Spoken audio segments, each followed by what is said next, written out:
Olá pessoal, eu gostaria de trazer para vocês mais uma dica de leitura, Memorial de Maria Moura de Raquel de Queiroz. Raquel de Queiroz é uma das grandes escritoras brasileiras, cearense e que se destacou desde muito cedo, escrevendo O 15, uma obra que fala sobre a seca do Nordeste, que é tão importante quanto Vidas Secas de Graciliano Ramos. Essa obra aqui ela escreveu com 19 anos. O primeiro romance de Raquel de Queiroz. E Memorial de Maria Moura, então, é o último romance publicado pela autora. Essa história, então, conta a saga de Maria Moura, uma jovem que vive no interior do Ceará em meados do século XIX.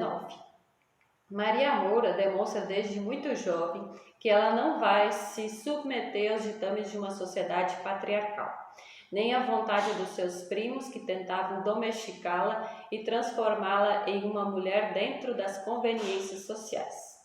Diante dessa tentativa de imposição, ela foge pelo sertão e se torna chefe de uma espécie de jagunçagem.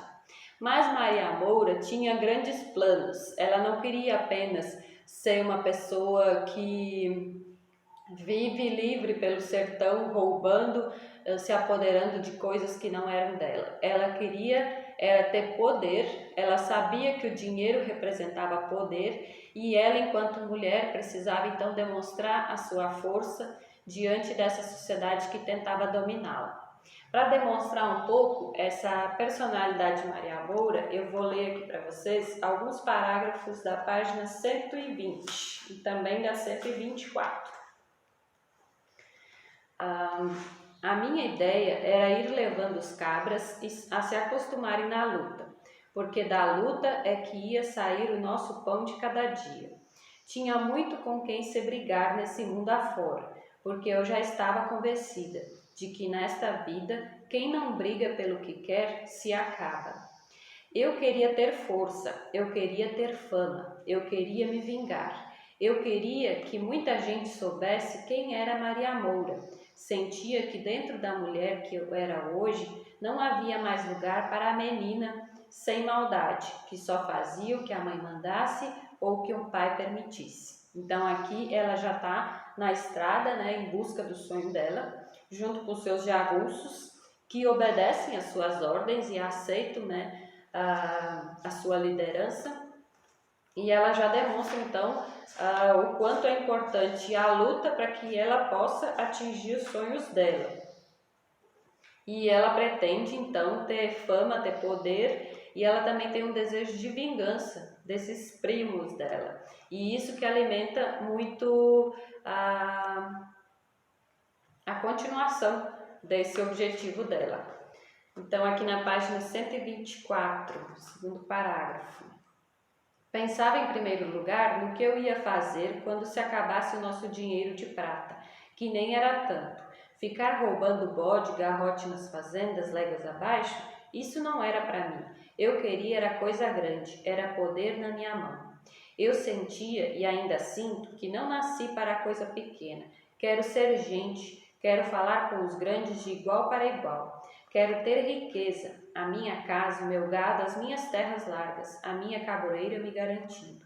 Viver em estrada aberta e não escondida pelos matos, em cabana disfarçada como índia ou quilombola, mas num alto descoberto, deixando ver de longe o casarão lá em cima, telhado vermelho, paredes brancas caiadas, cavalos de sela comendo milho na estrebaria, bezerro gordo escaramuçando no pátio.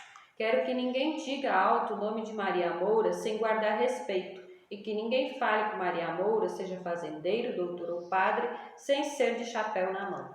Então aqui a gente já pode ver um pouco da personalidade de Maria Moura, que já declara que ela não vai se submeter então a ser uma mulher dentro das conveniências sociais.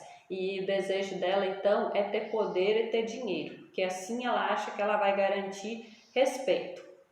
Então ela sai pelo sertão afora em busca de uma terra que supostamente o seu avô teria comprado décadas antes e que a localidade se chamava de Serra dos Padres. Ela tinha um mapa mais ou menos para chegar nesse local, então o objetivo dela era chegar nesse lugar e nesse lugar então erguer a sua morada.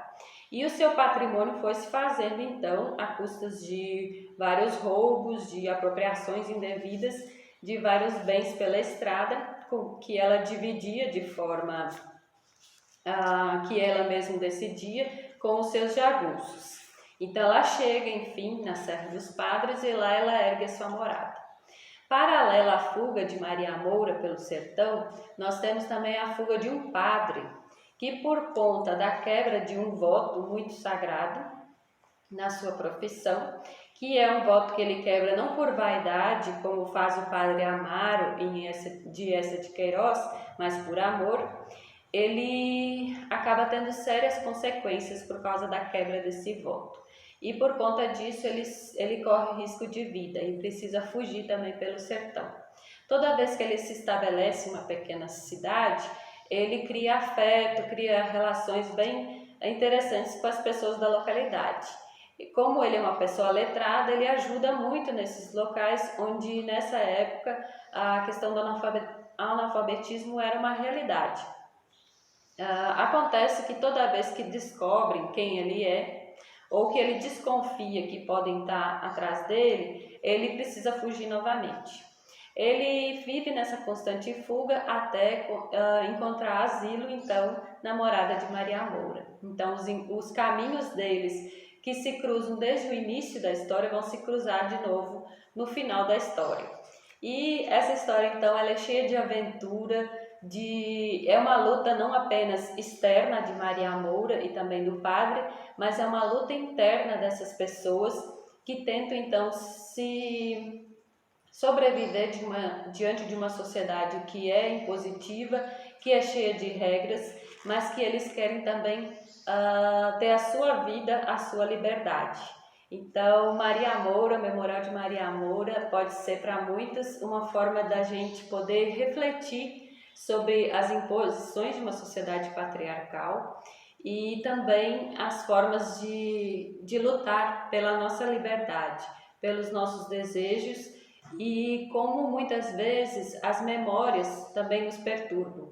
Mesmo que a gente consiga muitas vezes alcançar os nossos sonhos, a gente sempre tem um passado, a gente sempre tem as nossas memórias e elas também nos perturbam. Então, a luta de Maria Moura não é apenas externa, ela é interna também. Assim como esse personagem coadjuvante também, o padre, demonstra muito assim que a luta não é apenas pela vida exterior, mas a sua vida interna também. A luta pela sua existência. Então, eu vejo que essa é a grande contribuição de Memorial de Maria Moura. Essa edição aqui é da editora Best Bolso. Então, essa editora ela produz livros que são grandes obras de grandes autores em formato bem econômico. Então, esse livro aqui também é uma ótima dica de presente. Esse aqui, eu ganhei da minha irmã Nívia, que sempre me dá lindos livros maravilhosos.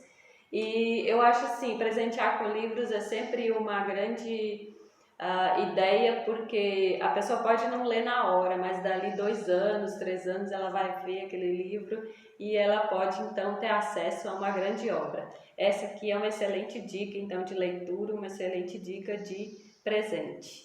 E hoje é isso, pessoal. Até a próxima!